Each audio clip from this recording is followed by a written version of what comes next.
예, 그럼 저도 그저 앉아서 시작하도록 하겠습니다.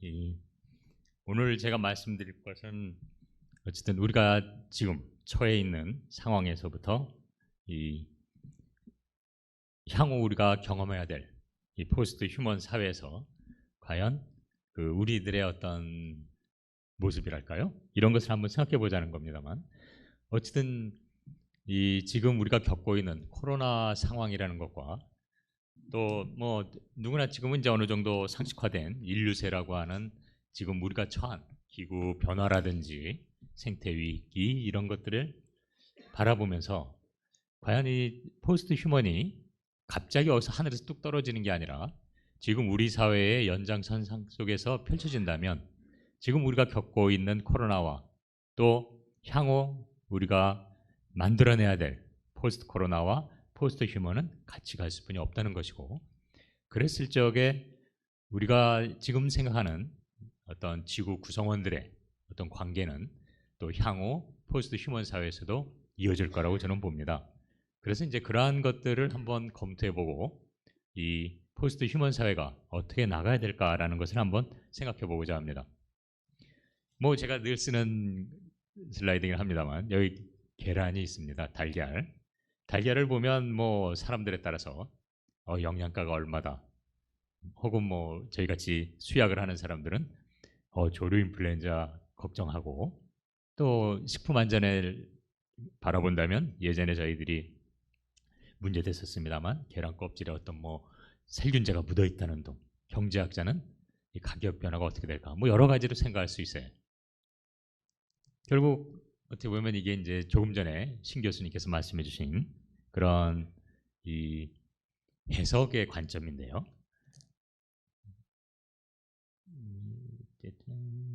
이건가요? 하여튼 뭐 레저 포인터가 뭐 하여튼 괜찮습니다. 저희 같은 계란을 보고 저 피카소는 저렇게 그림을 그리죠. 한편 달리는 또 자기 작품 속에 저 계란을 저렇게 그려놨어요. 사실 이 대상은 하나인데 이 바라보는 대로 존재하게 되고, 결국 내가 주체로서 살아가는 내 세상은 나의 관점으로 이루어지는 것 같습니다. 아까 간단히 줄여서 우리 신 교수님께서 존재론적 해석학이라고 말씀해 주셨습니다만, 그렇다면 지금 우리가 살고 있는 사회, 이것 역시 우리의 관점으로 이루어질 텐데 어쨌든 지금의 우리 사회는 과거의 결과입니다. 뭐 갑자기 지금 우리 사회가 만들어진 게 아니고, 또 향후 우리가 경험해야 될 포스트 휴먼이라고 하는 이 미래는 지금 우리 현재 기반에서 만들어지겠죠. 그래서 저는 오히려 우리가 포스트 휴먼을 이야기한다는 것은 코로나 사태를 겪고 우리가 예상할 수 있는 혹은 겪게 될 포스트 코로나와 함께 생각하지 않는다는 것은 굉장히 관념적인 논의가 되지 않을까 이렇게 생각합니다. 어쨌든 지금 우리 사회를 구성하고 있는 우리들의 관점, 이 세상을 바라보는 우리들의 해석의 방식은 최소한 이 과학 문명과 또 자본주의라고 하는 두 개의 시선으로 구성되어 있는 것 같습니다.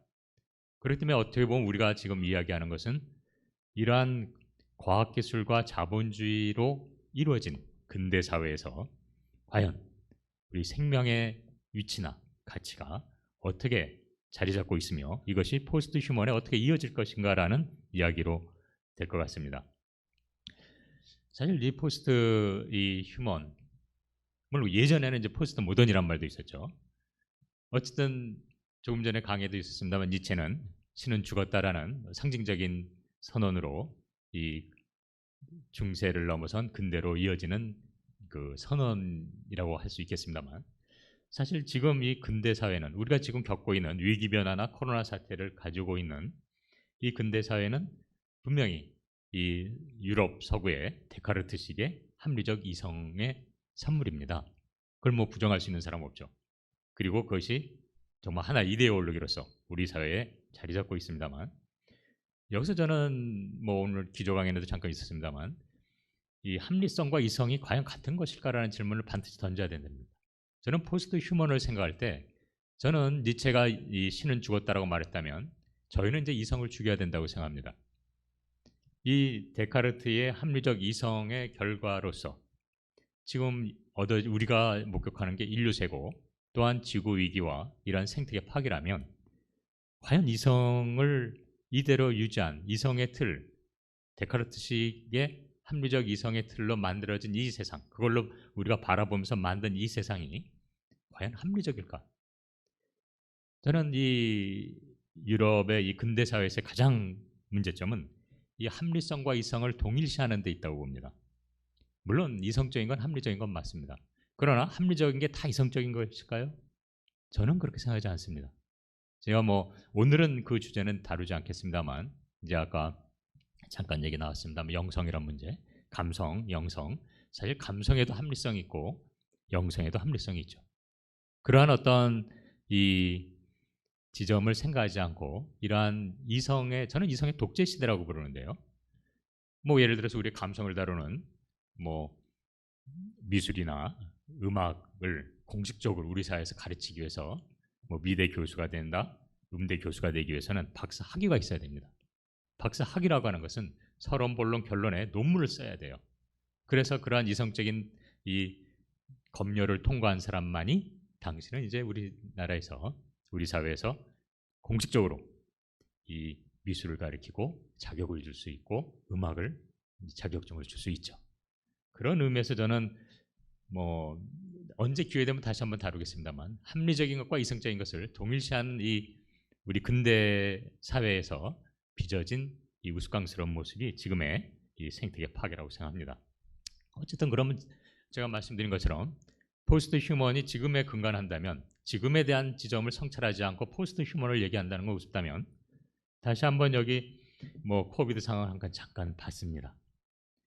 뭐 저기 2020년 10월 27일 뭐 100만 명이 사망했죠.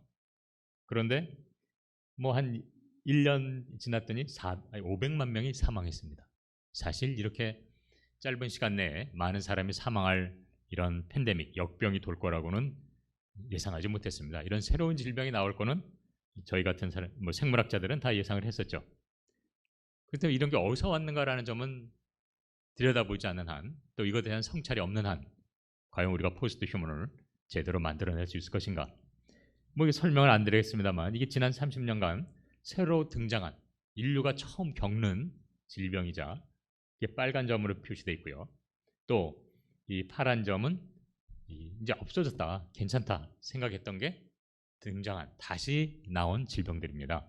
물론 이 까만 거는 사람들이 만든 생물무기 관련된 질병도 많이 있습니다만 그건 국제협약상 금지되어 있기 때문에 노출이 잘 안 되죠. 그러나 그런 것도 있습니다. 제가 여기서 보여드리고 싶은 것은 결국 이러한 새로운 질병들이 등장하는 것을 우리는 막연히 뭐 이런 아프리카나 무슨 이런 데서 우리가 접하지 않았던 거가 들어오나 보다 생각하지만 이 그래프를 잘 보면 미국이나 아시아나 물론 뭐 이 아프리카에서도 옵니다만 유럽 같은데 이게 이제 그런 사례입니다. 어떻게 그런 질병들이 발생하는가? 이 분포를 보면 물론 야생지역에서도 옵니다만 대부분 유럽과 아시아와 인도와 미국 동부 사람들이 바글바글 모여 있는 곳에서 이러한 질병이 나온다는 겁니다. 이것을 우리가 들여다본다면 이게 단순히 무슨 코로나19가 뭐 엉뚱한 이 코로나 이놈이 나타난 게 아니라 우리가 만든 질병이라는 것을 알 수가 있죠. 근대 사회가 만들어낸 결과입니다. 뭐 그 뭐냐, 뭐 제가 설명을 안 드리겠습니다만 결국 이러한 질병들이 나오게 되는 어떤 상황을 보면 결국 인간이 이 인간 중심의 즉이 아까 제가 잠깐 보여드렸습니다. 레오나르도 다빈치의 그 그림에서 보다시피 중세로부터 근대로 넘어올 때 르네상스에서 모든 이 세상의 해석의 기준을 인간으로 잡은 결과가 이렇게 나오고 있는 거죠. 어쨌든 그 결과 지금은 인간의 전성시대입니다. 그래서 어쨌든 지금 뭐 우리 사회를 만들고 있는 두 개의 대표적인 시선으로서 저기 이제 신자유주의, 뭐 자본주의죠. 뭐 사실 아까 이게 이제 새로운 이 자본주의가 유사 철학으로 자리 잡았다고 말씀하셨습니다만 저는 이 유사 종교로 자리 잡았다고 이제 보는 입장입니다만 신자유주의가 들어오면서 결국 복지를 중앙 정부의 복지를 문제를 해결하기 위해서 이 모두 민영화를 하고 그리고 규제를 풀고 무한 경쟁과 무한 이 서로의 이 노동 시장을 이원화시켜서 이 살아남는 자만이 좋은 거다라는 식의 이 신자유주의가 1970년대 말부터 자리 잡았습니다. 물론 그것은 영국의 망국병을 잘 나름대로 대처가 치유하게 해줬죠. 그러나 그러한 것들은 이러한 어떤 형태는 그 사회의 역사와 산업 구조의 바탕을 두어서 펼쳐져서 나름대로 효과를 볼 수 있었다면 전혀 문화와 전통과 산업 구조가 다른 이런 전 세계적인 것에 이식되면서 많은 뭐 양극화를 일으킨 것들은 잘 아실 겁니다. 뭐 IMF나 FTA나 뭐 WTO 이런 게 다 이 신자유주의에서 만들어진 국제기구죠.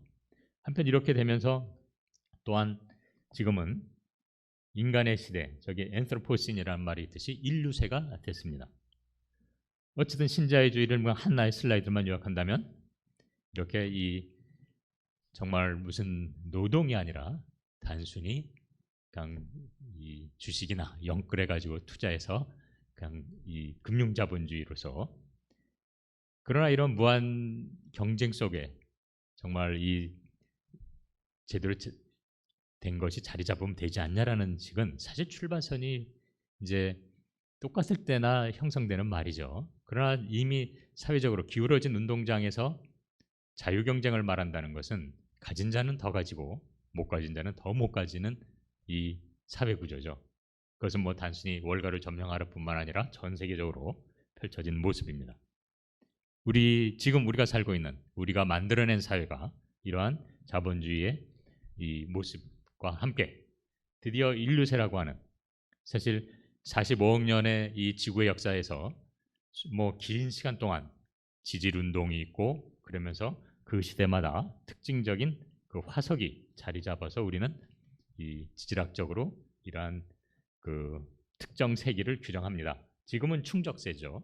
이건 뭐 몇만 년 만에 이루어지는 거예요. 그런데 인간이 한 200년 만에 지구에 이런 지질 변화를 일으킬 정도로 지구에 영향을 미치면서 결국 자리 잡았습니다. 그래서 그걸 지금은 이제 인류세라고 표현합니다만, 그래서 그러면 뭐 그런 특정 지질 변화의 세계에는 그것을 규정하는 화석이 있거든요. 뭐 삼엽충 시대라든지 뭐 공룡뼈라든지 이런 것처럼. 그럼 인류세를 규정하는 이 화석은 뭐냐? 이미 많이 들어보셨겠지만 닭뼈입니다. 뭐 치맥 드시죠? 가끔가다. 네. 여기 보다시피 이건 전 세계에 이제 소비된 이 육류의 형태입니다만 여기 보면은 닭과 돼지가 거의 비슷한 무게로 소비되고 있어요. 그럼 돼지뼈도 뭐 그거 아니냐? 그러나 생각해 보십시오. 돼지 한 마리의 무게를 만들어내려면 이 닭이 몇 마리가 필요할까요? 그런 것처럼 숫자로 보면 저 작은 사각형 안에 있습니다만 숫자로 보면 뭐 이 돼지의 숫자에 비해서는 거의 60배 이상의 숫자의 닭이 희생됐기 때문에 이 인류세를 규정하는 화석은 닭뼈라고 이제 얘기를 하게 된 겁니다. 어쨌든 그러한 인류세의 결과는 이 미세 플라스틱 지금 뭐 굉장히 문제되죠. 아마 지금 미세 플라스틱으로부터 자유로운 사람 없습니다. 또 이러한 항생제 내성균들이 계속 등장하고 있고 그렇기 때문에 인류세는 결국 자본세이자 즉 여기 나오죠 엔트로포신이냐 뭐 캐피탈로신이냐 이런 논의를 하고 있습니다만 결국 포인트는 이 지구와 생명을 인간을 위한 자원으로 전락시켰다는 겁니다. 지금 이러한 우리들의 모습에 대한 성찰 없이 포스트 휴먼이 어떻게 자리 잡을까요? 그게 갑자기 어느 날 뭐 갑자기 하늘에서 뿅 날라와서 자리 잡을까요? 포스트 휴먼을 우리가 이야기한다는 것은 지금의 우리의 모습에 대한 성찰 없이 포스트 휴먼을 논의한다는 것은 저는 굉장히 위험하고 또 관념론적이라고도 생각합니다. 그런 면에서 보면 최소한 지금의 인류세는 이러한 묻 생명을 자원화하고 그런데 이것이 단순한 어떤 이 지점이라고 생각해서는 저는 안 된다고 생각합니다. 최소한 여기서 말할 수 있는 건 이러한 인류세와 신자유주의를 넘어서 우리가 향후 만들어내야 되는 포스트 코로나와 이 포스트 휴먼 사회는 결국 이러한 울리백이 말한 위험 사회로부터 최소한 생명 행복 사회나 생명이 존중되는 사회로 가야 된다는 것은 분명한 것 같고요. 이때 이제 우리가 무엇을 바라봐야 될 건가, 그리고 그것이 어떻게 포스트 휴먼과 이어져야만 되는가라는 이야기입니다. 그 사례로서 그냥 제가 여기 이 다보스 포럼을 상징적으로 한 사례를 가져왔습니다. 뭐 다보스 포럼 다 들어보셨을 거예요. 뭐 스위스 다보스에서 매년 열리고 있죠. 어쨌든 뭐 정식적인 이름은 공식적인 세상을 개선하기 위한 세계 경제 포럼입니다. 뭐 그 유명한 전 세계의 권력자나 지도자들이 다 모여서 매년 뭐 지구 일을 어떻게 해야 되고 우리 생태계를 고쳐야 되고 늘 정말 빌 게이츠도 오고 뭐 와서 늘 얘기해요. 너무 멋있죠. 그런데 이 늘 그러면서 여기서 다보스에서 이 지구 변화를 위한 뭐 우리가 뭘 해야 되냐 논의하고 이제 50주년이 벌써 됐습니다만 과연 이들이 기후 변화에 대한 지구 위기에 대해서 무엇을 했는가라는 질문은 던져볼 필요가 있죠. 뭐 여러분 아실 거예요. 구튼 튼버그가 그 어린 여학생이 다보스 포럼을 찾아서 호통을 쳤죠. 이 개똥 같은 놈들아, 너들 뭐 하고 있니? 이 정치가들, 권력자들한테 아무것도 변하게 하질 않았으면서 니들이 여기서 매일 뭐 이렇게 멋진 얘기하면 되겠냐라고 했던 게 바로 아마 2019년이었을 겁니다. 그런데 이제 여기서 한번 생각해 보죠. 이렇게 세계의 유명한 정치가들이나 권력자들이 모여서 논의해도 안 됐던 기후 변화입니다. 그런데 이번 코로나를 맞이하면서 뭐 여기 사진이 있습니다만 뉴델리의 이 대기 오염 상태가 저기 있는 것처럼 깨끗해졌어요. 몇 달 만에. 저도 한 2000년대 초에 인도를 방문한 적이 있습니다만 정말 이랬어요. 기후가. 숨쉬기 정말 힘들고. 근데 저렇게 갑자기 깨끗해지고 또 히말라야까지 보이게 되는. 그렇다면 여기서 우리는 좀 더 착안을 해야 된다고 봅니다. 향후에 우리가 만들어내야 될 세계에 대해서. 다보스 포럼에서 몇십 년을 얘기해서도 안 됐던 일이 단 몇 개월 만에 이렇게 변화될 수 있다는 것. 물론 코로나가 극복이 되면 다시 돌아갈 수도 있습니다. 뭐 당장은. 그러나 최소한 우리가 이러한 변화를 만들어낸 동력이 무엇인가라는 것에 착안하고 그것에 주목해서 다음 시대를 만들어내지 않는다면 지금 같은 어떤 우리들의 이 근대 사회는 여전히 우리의 목을 조르면서 진행될 거라고 생각합니다.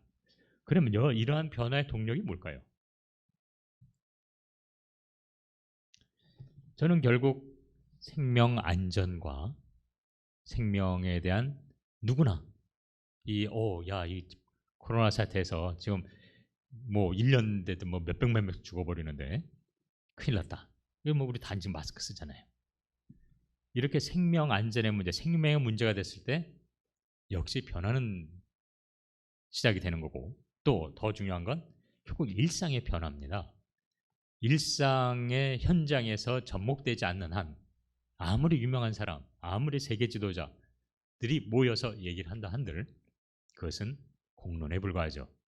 즉 현장에 접목되는 정책과 정치로 이어지지 않는 한 그것은 지금 자본주의의 욕망의 만족 시대, 욕망의 뭐 더 벌고 생산성 여러 말로 표현이 있습니다만 사실 은 욕망의 문제거든요. 무한한 인간들의 욕망의 문제는 해결되지 않을 것 같습니다. 사실 오늘은 저도 이제 그 슬라이드는 안 가져왔습니다만 이 이성과 감성과 영성에 대한 회복은 저는 필요하다고 보는데 다만 영성의 회복에 있어서 중요한 건 그런 게 있죠. 영성을 강조한 게 정말 세계 지도자들이 있고 기독교 불교 다 있습니다. 근데 여러분 2500년 전에 얘기됐던 부처님의 말씀했던 그런 정말 이 고통을 벗어나는 세상이 지금 왔습니까? 2000년 전에 얘기됐던 예수님이 말했던 범사에 감사하고 내 이웃을 내 몸같이 사랑하는 사회가 지금 되고 있습니까? 2000년이나 2500년 전이나 지켜지지 않았던 걸 여전히 여러분 반복할 겁니까? 그걸 믿습니까? 저는 그것은 소중한 가치고 굉장히 중요한 것이지만 그것으로 우리가 세상을 풀어간다는 것은 굉장히 무책임하다고 생각합니다. 2500년 전 동안 지켜지지도 않았고 2000년 동안 이루어지지도 않았던 얘기를, 그것은 물론 개인의 가치와 또 우리가 그것을 함께 할 수 있는 사람들과의 공동체로서의 그 하나의 원리나 가치로서 중요하지만, 사회를 변화시키고 또 우리의 어떤 현장의 문제를 해결하는데 과연 그것을 2000년 전, 2500년 얘기를 또 해야 될 것인가? 저는 그것이 바로 정책과 정치로 표현되지 않으면 안 된다고 생각합니다. 일상의 변화죠. 어쨌든 그 점을 좀 더 얘기해 보면, 그렇기 때문에 이제 포스트 코로나, 포스트 휴먼을 향해 가는 이 과정에서 저희가 중요한 것은 이 생명에 근간한 새로운 기준, 뭐 많이 들어보셨을 거예요. 뉴 노멀이라고 하는 거. 이것에 대한 지점을 바라봐야 된다는 거고, 제가 왜 이 포스트 코로나, 포스트 휴먼이 같이 갈 수뿐이 없다라고 강조하는 거는, 지금 어쨌든 포스트 코로나로 저렇게 뭐 그림으로 상징적으로 보여드렸습니다만, 막 어울려 술 한잔 하던 거 지금 밤 문화도 없어지고 다 집에 와서 반려동물 키우고 그러고 지내고요. 우리들의 일단 핸드백 속에 있는 물건 구성 자체가 바뀌어 버렸습니다. 일도 바뀌어졌죠. 비대면이고 방역의 문제. 그렇다면 포스트 휴먼에서는 인공지능과 이런 로봇뿐만 아니라 초연결로 이 비대면에 오히려 직접적으로 연결이 되죠. 그래서 이 포스트 코로나는 비대면을 통해서 포스트 휴먼의 시작점으로 작동하게 될 거라고 저는 생각합니다. 그리고 4차 산업의 특징인, 뭐 이것도 자세히 설명 안 하겠습니다만, 이 현장성과 맞춤형이라는 것이 포스트 코로나와 너무나 잘 맞기 때문에 이것은 하나의 시대적 흐름으로서 오히려 이 포스트 휴먼을 가속화시킬 것이다라는 생각이고요. 그런 면에서 보면 저희 코로나 바이러스가 이렇게 사람의 일상을 바꾸면서 변화시키는 이러한 그래프가 있다면, 우리들의 지식 역시 이 포스트 휴먼의 빅데이터나 지금 포스트 휴먼을 바탕을 이루고 있는 이러한 빅데이터나 이런 뭐 사물 인터넷이나 이런 것들과 함께 갈 수뿐이 없다라는 것을 우리는 좀 생각해 봐야 될 거랍니다. 그러게 보다 구체적으로 가는 거고요. 그랬을 적에 이제 제가 사실 오늘 말씀드리고 싶은 포인트인데요. 그리고 이렇게 포스트 코로나, 포스트 휴먼이 같이 갈 때, 포스트 휴먼은 갑자기 어서 이렇게 새롭게 만들어지는 게 아니라 지금 우리가 만들어낸 이 우리 사회 구성원, 지구 구성원들 간의 관계가 그대로 반영되면서 진행될 거라는 겁니다. 미래는 현재에 근간하기 때문에요. 물론 여기에 뭐 포스트 휴먼의 어떤 중간 단계로 트랜스 휴먼도 있고 또 도구적 인공지능도 있습니다만, 오늘은 제가 뭐 그 부분은 생략하고 우리가 포스트 휴먼에서 논의되는 이 소위 슈퍼 인텔리전스, SI라고 그러죠. 뭐 일단 뭐 익숙하지 않은 분들을 위해서 잠깐만 한 몇십 초 생각해서 말한다면, 알파고 기억나시죠? 뭐 대단하다고 그랬지만 사실 그건 별 대단한 것도 아니에요. 왜냐면은 여러분 그 계산기 하나 쓰잖아요. 계산기. 뭐 근데 제 머리로는 생각할 수 없을 정도로 무수히 많은 높은 숫자도 막 계산하거든요. 몇천 원짜리 계산기가, 숫자 계산기가. 여러분 그거 보고 깜짝 놀래요? 뭐 그렇지 않잖아요. 뭐 몇천 원 주면 사는 거고. 인간이 할 수 있는 어떤 숫자 능력을 훨씬 연산 능력을 뛰어넘는데 아무도 안 놀래요. 그럼 바둑 잘 두는 뭐 컴퓨터 나와도 왜 놀래요? 그러니까 우리의 그 한계를 좀 더 확장시켰을 뿐인데, 뭐 길 찾는 거 내비게이터도 마찬가지예요. 그 이제 도구적 인공지능에 해당되죠. 지금 우리가 이제 열심히 하는 건 사람과 유사한 인공지능입니다. 휴머노이드 쪽이죠. 그건 뭐 어쨌든 사람을 이제 굉장히 흉내내고 그래요. 그런데 이제 이 포스트 휴먼에서 이 주로 생각하는 것은 그러한 수준의 인공지능이 아니라 나름대로 자율적인, 이 자율적인 그 생각을 하고 스스로 판단과 결정을 해서 움직여 나갈 수 있는 그러한 인텔리전스를 이제 생각합니다. 그래서 뭐 그것을 대강 이제 미래학자들이 뭐 얘기할 적엔 그런 어떤 싱귤러리 특이점을 지나서 자율적인 인공지능이 나오는 거 아마 2040년에 45년쯤 나오지 않겠냐 뭐 이렇게 얘기하는데요. 이건 뭐 지식의 지금 증가 추세를 보고 얘네들은 빅데이터를 활용하고 네트워크로 전 세계 슈퍼 컴퓨터와 다 연결돼서 이제 판단하게 될 텐데요. 그게 결코 뭐 에이 그런 게 나오겠어? 공상과학이지 이렇게 생각하는 건 전 좀 아니라고 봅니다. 왜냐하면 뭐 그 얘기도 오늘은 생략합니다만 생각해 보십시오.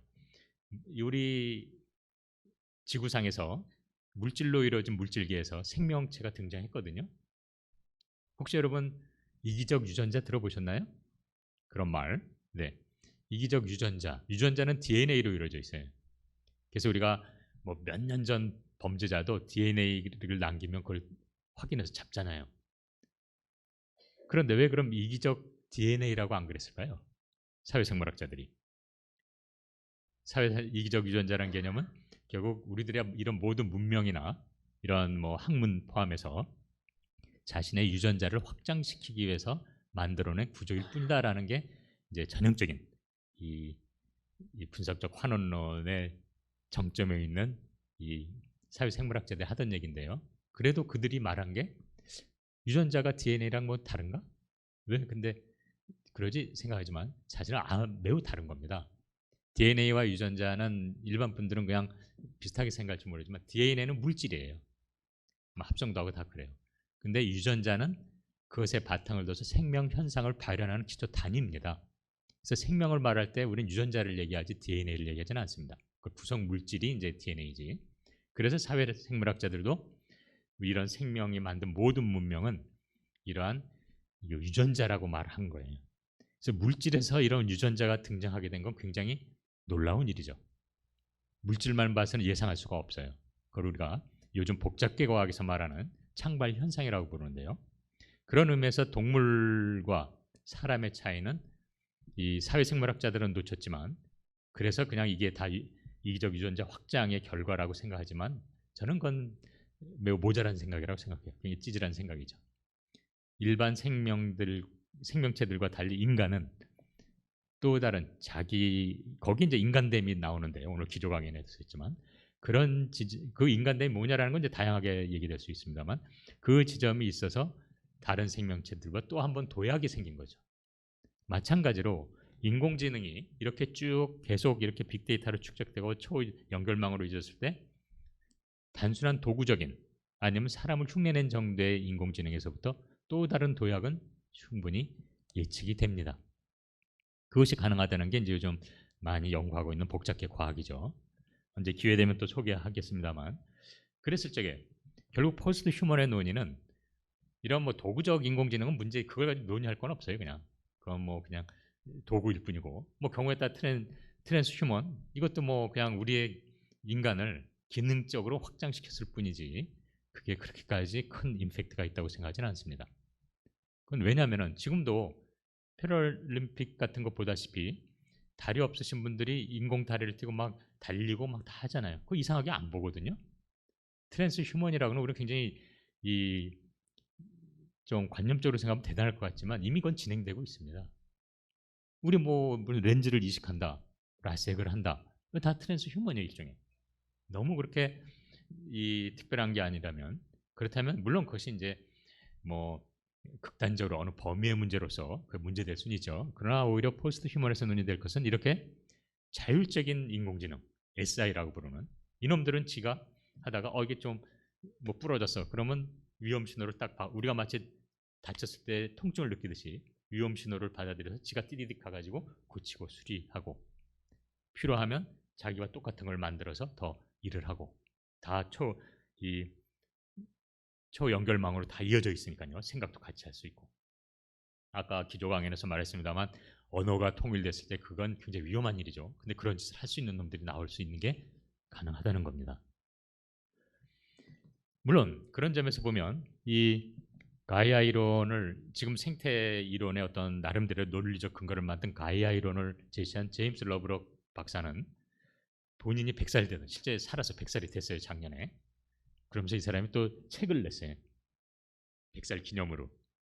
지금 우리가 인류세 앤스로포스인이라고 그러지만 이 사람은 결국 이렇게 이성에 의해서 근대 사회에 만들어낸 이 사회는 결국 또 다른 AI, 그 이제 노바신이라고 이 사람 불렀어요. 노바는 신성, 새로운 별이죠.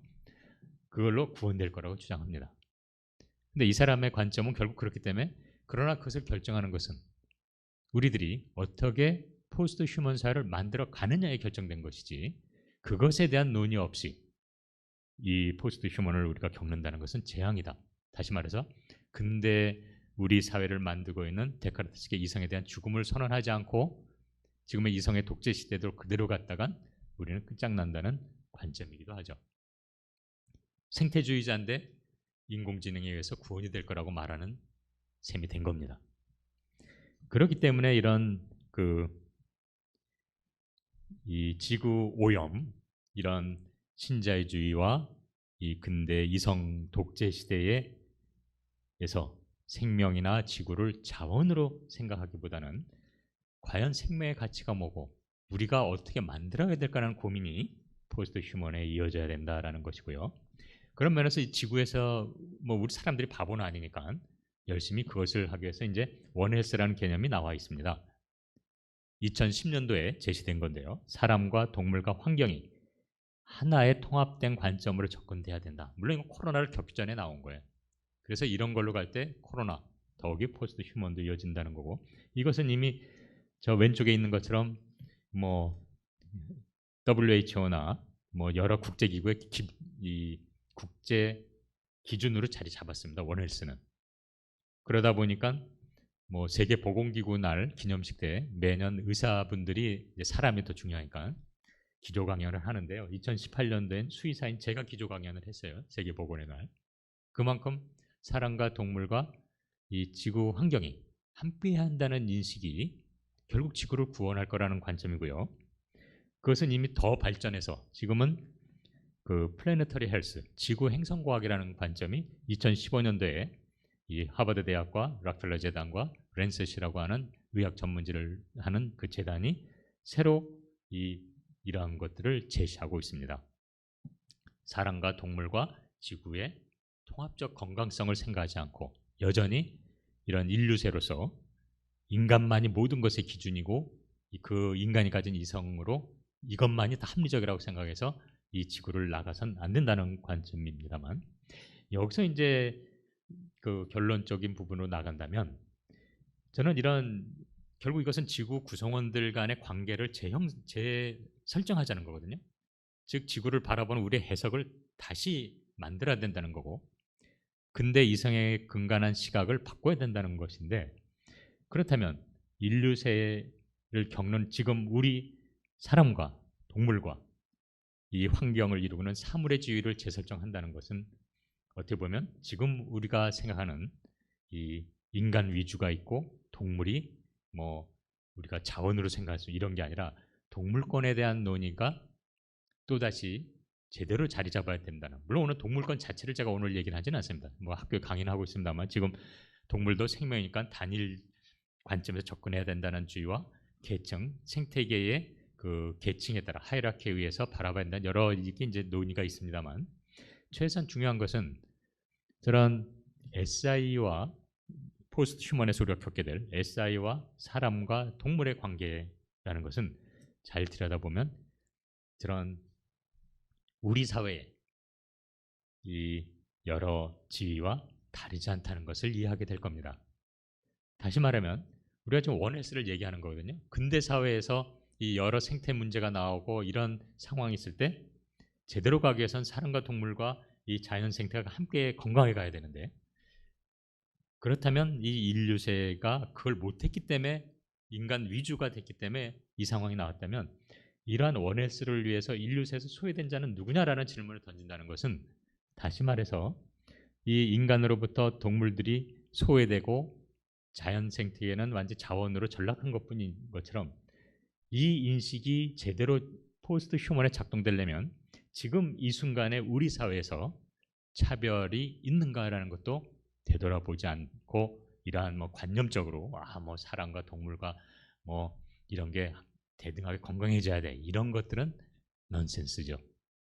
지금 우리 사회에서 아까 보여드린 신자유주의 양극화 사회에서 기득권으로부터 차별된 계층이나 사람들, 뭐 그냥 상징적 호모사케르라고 제 뭔가 잠깐 언급했습니다만 그 제도나 법으로도 보호받지 못하는 뭐 지금 산업 현장에서 뭐 얼마 전 뉴스 나왔습니다만 어린 이 고등학생 아이가 현장 실습이라는 걸로 해서 수영도 못하는데 뭐 배에 물을 제거한다고 들어가서 사망했어요.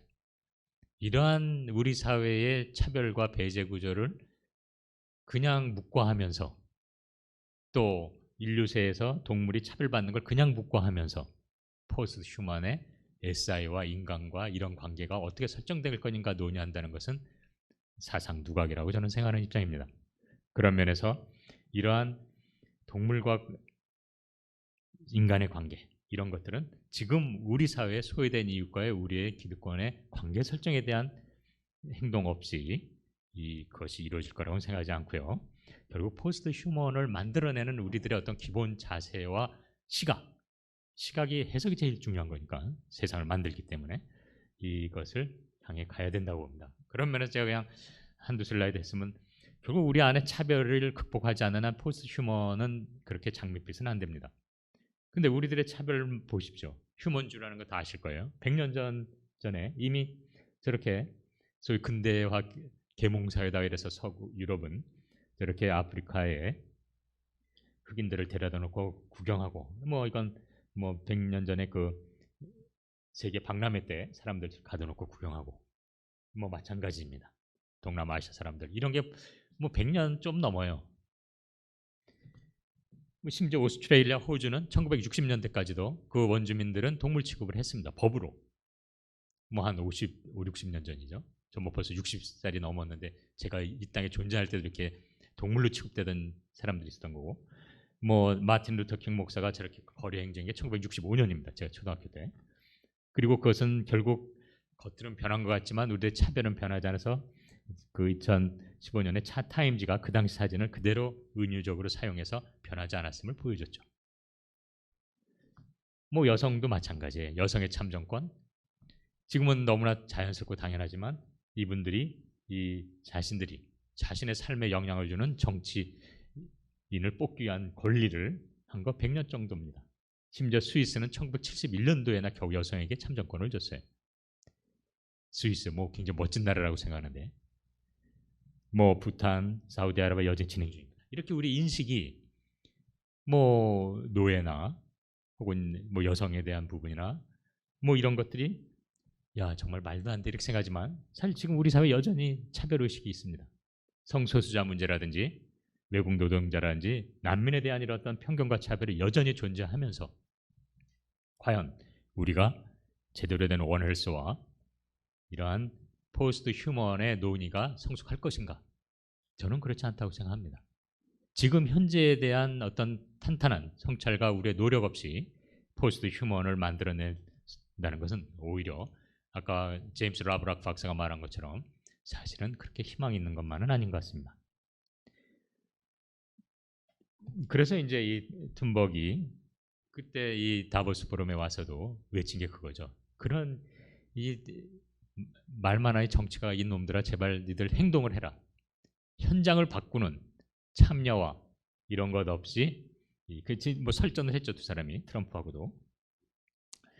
저는 그런 의미에서 제 얘기를 끝내야 되기 때문에 포스트 코로나 시대는 결국 포스트 휴먼과 함께 가는 것이고 이때 과학기술, 포스트 휴먼을 만들어낼 과학기술과 이런 것들은 결국 생명의 지금 이 코로나를 시대에서 우리가 접하게 되는 생명 안전과 생태계의 공존으로 가야 되는 것이고 이것은 울리백이 말한 위험사회로부터 이제 생명 행복사회로 그랬을 적에 우리는 이제 생명을 단순한 지금 신자유주의의 인류세에서 보다시피 생명을 자원으로 생각하는 게 아니라 고통을 느끼는 존재라는 점에서 막연하게 생각하지 말고 우리 사회구조 안에서 당장 산업재해나 노인들의 초고령화 사회에서 고독 이런 극사 문제나 동물 학대 등 이런 것에 대한 인식 전환부터 성찰할 때 이것의 연장으로서 다음 시대로서 포스트 휴먼이 우리에게 바람직하게 오는 것이지 결코 그냥 오는 것은 아니다. 그런 면에서 그것은 막연히 철학으로 뭐 우리의 담론으로 우리들의 어떤 뭐 세미나로 되는 게 아니라 제가 아까 슬라이드에 보여준 것처럼 일상을 변화시킬 수 있는, 일상에서 우리 모두가 참여할 수 있는 형태가 되지 않은 한 오지 않는다는 겁니다. 다보스 포럼에서 50년을 넘도록 얘기해도 안 된 게 우리의 일상 속에 우리가 참여했을 때 몇 달 만에 이루어지는 거거든요. 결국 그것은 정책과 정치로서 풀어져야 될 부분이고, 저는 그걸 이제 간단히 뭐 과거에 뭐 푸코나 뭐 이런 여러 사람들의 그런 부정적인 의미의 생명 정치가 아니라 생명을 살리는 의미의 현장의 일상을 변화시킬 수 있는 형태의 정치로 만들어내야 된다. 뭐 이 논의는 또 뭐 다른 논의라서 하겠습니다만, 결국 포스트 휴먼은 누구나 예상하는 슈퍼 인텔리전스가 등장했을 때 그 관계 설정은 지금의 우리의 관계 설정, 지금 우리가 노력하는 원헬스나 지구 행성 건강에서 이것을 만들어내는 노력이 일상에서 우리 사회의 내 삶의 현장에서 이루어지지 않는 한 그것은 관념적인 논란이 될 거고 우리에게 힘이 될 거라는 걸로 제 이야기를 마무리하도록 하겠습니다. 고맙습니다.